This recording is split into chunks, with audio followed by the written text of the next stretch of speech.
Hello and welcome again to originhealing.net, and today I want to talk about finding your life purpose. But let me be clear, when I say finding your life purpose, it's not about finding a hobby or nice thing you can do in your spare time. If you are Bill Gates and you have all the money in the world, you can go and spend time in Africa helping people or creating charities or volunteering in orphanages. That's nice. But most of us don't have enough money in order to do that for full time. We have to sustain ourselves and our family and provide a living for ourselves. So ideally, when people talk about life purpose, it's not about something that you do in your spare time, because if you want to do this while keeping your day job, it's going to drain you and it's going to wear off very fast.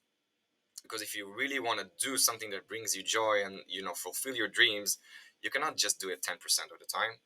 20% of the time it's just going to feel awful. You're going to be depressed that you're not doing it full time.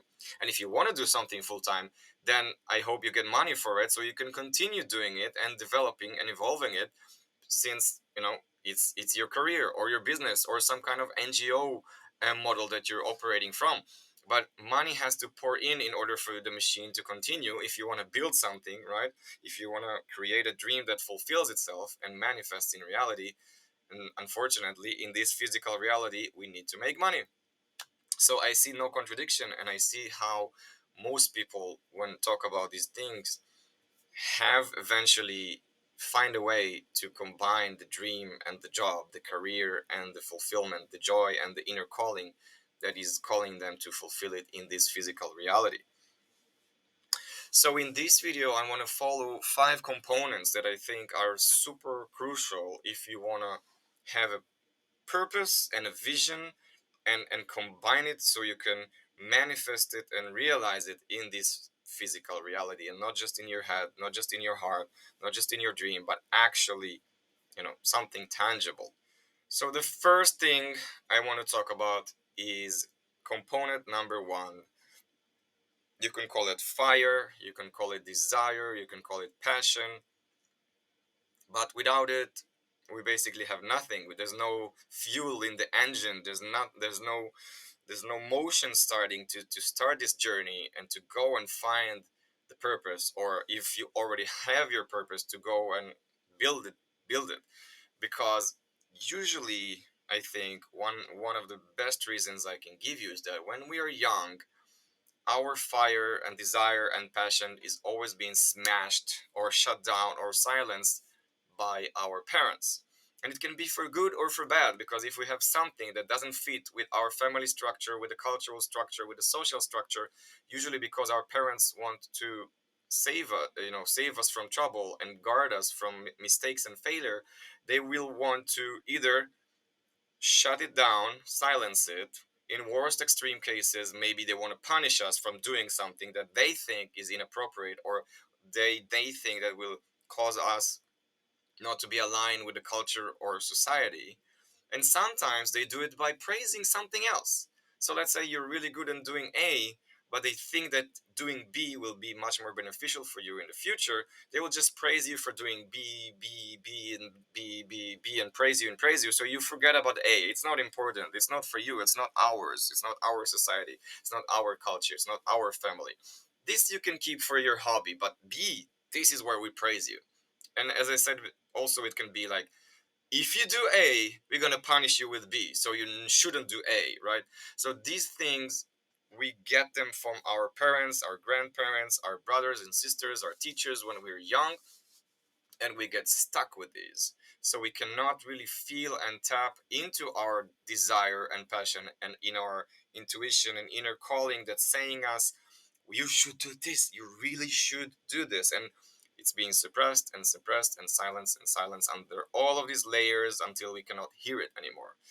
So in the process we have to discover what it is, and we have to listen to this inner calling again and again until it gets stronger enough and clear enough so we know what it is. The second thing is emotional maturity and independence. If we are stuck in the first stage, even if we know what it is that we uncovered, and we are still stuck with the limitation that imposed on us by our parents and teachers and siblings, then we cannot move on. Even if something happened 20 years ago, and every time we think about it or that person, we still get cringy or angry or resentful or guilty, it means that there's still some kind of emotional energetic connection with us and that person or that incident that pulls us back like weights, like an anchor that doesn't allow us to move forward. And we have to be independent of whatever happened to us or whatever trauma we had, whatever the wounds we had, in order to move on with this gift and share it with the world. We cannot move on if we do it in spite of that person.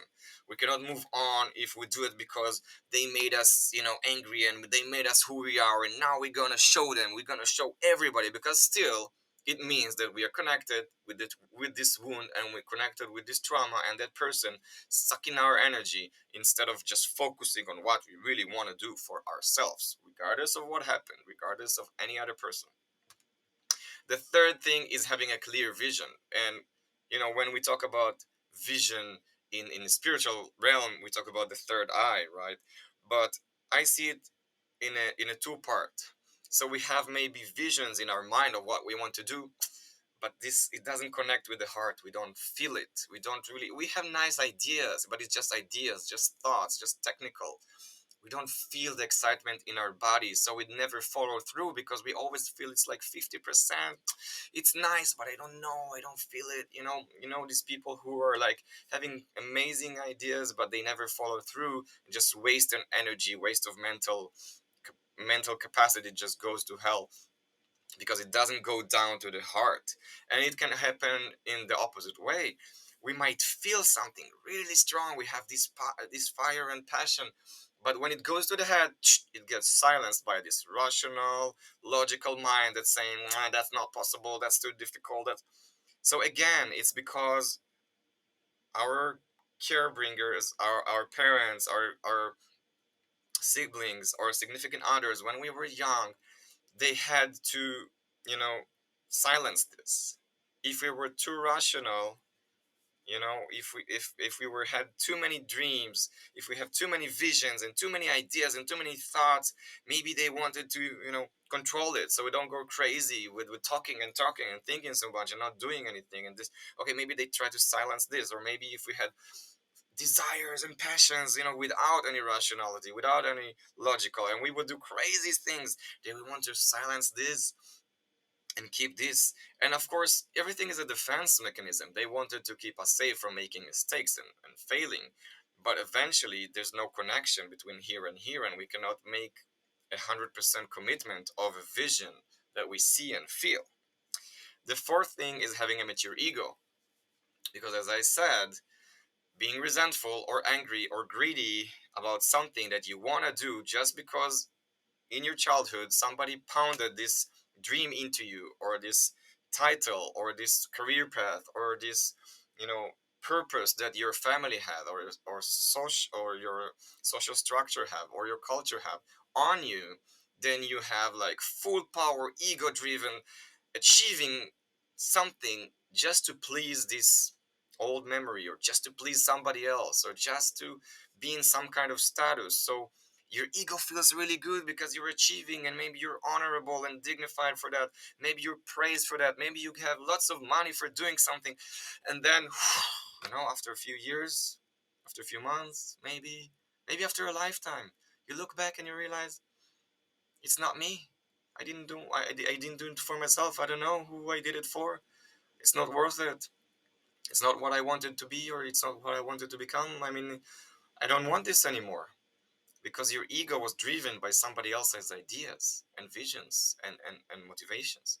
And the fifth thing is combining rational and intuitive decision making. Because if you have a career path, or if you're a business owner, if you want to start an NGO, you need to make decisions every day, right? You need to make clear cut decisions about who your target audience is, what your pricing is, what countries you want to operate from, where if you want to be a solopreneur, or you want to have a team, or you're going to have out freelancers and outsource, or you want to have employees, and what market or what industry, and exactly what's the wording and the product and the product market fit that you want to do, and what's the everything, so many decisions, and financial, and maybe real estate, and maybe, relationship stuff that has to come along the way in order to sacrifice a few hours either for the business or the family and the relationship.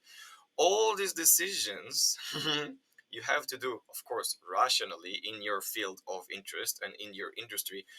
But what is lacking for most people is the combination of the rational and the intuitive decision making, following the gut, feeling your heart, getting the intuition, getting the dreams and the visions, daydreaming and suddenly having an inspiration.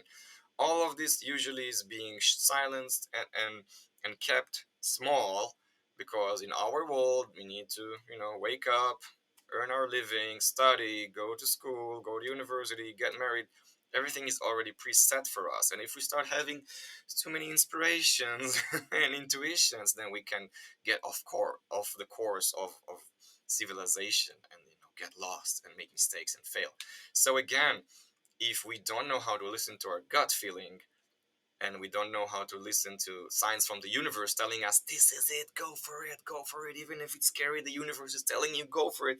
We only have the rational thing of, nah, that's not for me, I'm not ready for this yet, oh, this is, I have need to have more experience for this one. And we limit ourselves and limit ourselves and limit ourselves, and the spectrum of decisions that we can take is so narrow because we don't have more in our toolbox. So these are the five components that I see for actually fulfilling your vision and finding your purpose, and combining the vision and the purpose into actual something that you can manifest and do. And we're going to talk about each and every one of these in the next videos and break down even more components and more things that you can do